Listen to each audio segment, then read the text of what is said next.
श्री रविन्द्र सिंह भाटी। यदा यदा ही धर्मस्य ग्लानिर्भवति भारत अभ्युत्थानम धर्मस्य तदात्मनम सर्वनाशनम्। गीता में लिखा है अपनी सीटों पे जाइए। जब जब सदन में धर्म को मिटाने की बात होगी, अपनी सीटों पे जाइए। जब जब अधर्म अपने पांव पसारेगा तो श्री कृष्ण ने कहा है मैं अवतार लूंगा और उस अधर्म के नाश के लिए आगे आऊंगा। मैं आपको बताना चाहूंगा माननीय अध्यक्ष महोदय कि मैं उस कुल से आता हूं जिन्होंने इस धर्म की रक्षा के लिए हमेशा अपने प्राणों की आहुति दी है।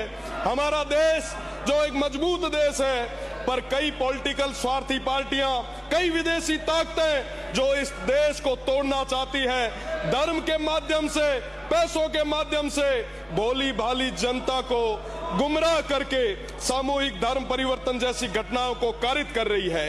माननीय अध्यक्ष महोदय, धर्म एक निजी आस्था का विषय है। धर्म तो अंदर बैठे भगवान तक जाने का रास्ता है, ये श्रीमद् भागवत गीता कहती है। पूरी दुनिया का धर्म एक ही हो सकता है, वो है मानव धर्म, और धर्म कभी अलग हो ही नहीं सकता। पर धर्म के नाम पर अपने अपने मत व पंथ को, अपने संप्रदाय को बड़ा बताने के चक्कर में आपसी टकराव जो खड़ा किया जा रहा है, मेरा निवेदन है इस सदन के माध्यम से धर्मांतरण विरोधी कानून की आवश्यकता है। इस देश को, इस प्रदेश को मैं आपसे निवेदन करता हूं कि इस बिल को पास किया जाए। साथ ही साथ इस बिल के माध्यम से तमाम जो बेकसूर लोग हैं उनका राजनीतिक कारणों से प्रताड़ना नहीं होनी चाहिए, ये भी हमारी जिम्मेदारी है। मेरा निवेदन है कि इस तरीके के जो धर्मांतरण करने वाले जो लोग हैं, जो दूषित मानसिकता जो रखने वाले लोग हैं, संस्थागत रूप से जो ये कार्य कर रहे हैं, उनको किसी भी सूरत में बख्शने की जरूरत नहीं है। अभी थोड़ी देर पहले आदिवासी समाज की बात चल रही थी।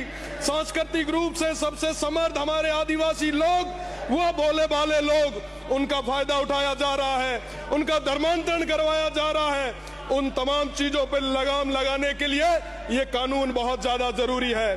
मैं आपसे निवेदन करना चाहूंगा, सीमांत क्षेत्र में हमेशा सौहार्द रहा है, भाईचारा रहा है, परंतु कुछ लोग जो नाम पर तो गांधी और नेहरू का नाम लेते हैं, पर साथ ही साथ सब में समाजों के और धर्मों के बीच में आग लगाने का काम भी करते हैं। मैं इंटरनेशनल बॉर्डर से आता हूं माननीय, वहां आज पूरे गर्व के साथ कह सकता हूं कि उस क्षेत्र में चाहे विभाजन का समय रहा, कभी उस क्षेत्र में दंगे नहीं हुए। पंजाब में, बंगाल में लाशों से भर भर के ट्रेनें आई, खून की नदियां बही, राष्ट्रपिता गांधी जी को भी प्रभावित क्षेत्रों में जाना पड़ा। पर इस मारवाड़ में, इस बीकानेर में, इस राजस्थान में धर्म और जाति के नाम पे कभी कोई दंगा नहीं हुआ। मैं सदन को बताते हुए अरविंद गौरवशाली महसूस करता हूं कि आजादी के 80 साल बाद भी बाड़मेर, जैसलमेर इलाके में हिंदू मुस्लिम के नाम पे कभी दंगा नहीं हुआ। इसका क्या कारण था कि सैकड़ों सालों से आपसी समझ, साझा संस्कृति, पंच पंचायती का सिस्टम, लेकिन अब हमारे इलाके को सैकड़ों वर्षों से चली आ रही परंपरा को तुच्छ राजनीतिक स्वार्थों के कारण इस परंपरा की बलि चढ़ा रहे हैं। वोट के छोटे लालच के कारण कभी हिंदू मुस्लिम के नाम पे, कभी जाट राजपूत के नाम पे, कभी कभी अन्य अन्य वर्गों के नाम पे समाजों में जहर घोलने का काम हो रहा है। मैं गर्व से कहता हूं कि मैं उस इलाके से आता हूं जहां स्वर्गीय जसवंत सिंह जी ने, तान सिंह जी ने, गंगाराम जी ने, विधि चंद जी जैन ने, हादी साहब ने राजनीति की, पर कभी जाति और धर्म के नाम पे नहीं बांटा।